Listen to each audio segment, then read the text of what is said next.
To Limpopo, school children at the Frank Makuswakula Primary at Mashau near Vuwani are just some of the recipients of the Education Department's mobile classrooms, which have been offloaded today. 5 classrooms have arrived transported by truck to the school, which was burnt down 2 weeks ago.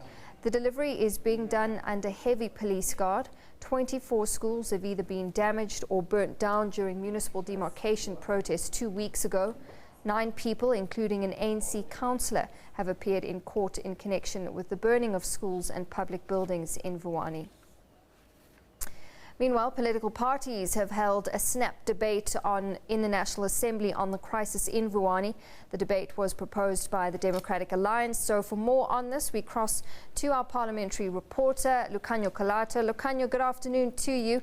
And it was, as we're getting used to seeing in Parliament, a robust debate on the protest, but it was filled with all sorts of points of order and disruptions. What happened?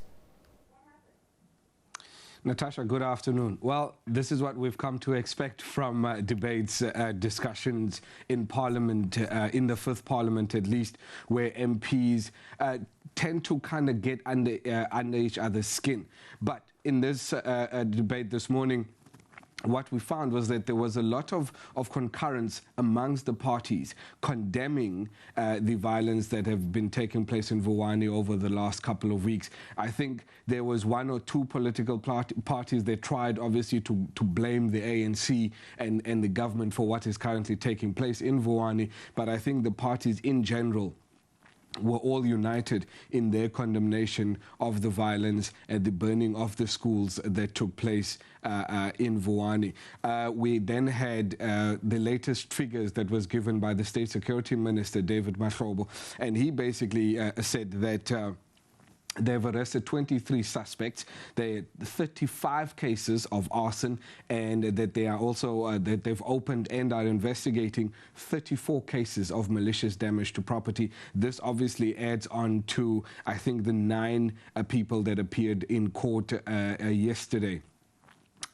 I think obviously everybody in Parliament is very much concerned by what is taking place in Vuwani. And then a little bit later on in the debate, the Minister for Cooperative Governance and Traditional Affairs, Mr. Des van Rooyen, came up and then as he closed the debate, basically assured MPs and obviously the rest of the country that they are working on normalizing the situation in Vuwani, and assured MPs that the situation will return to normal. However, what he didn't say was to give a timeline as to when we can expect everything to die down in Vuwani and for life to continue as before all of this violence had erupted. Natasha. Are we expecting the President to address anything about Vuwani coming up in the National Assembly this afternoon?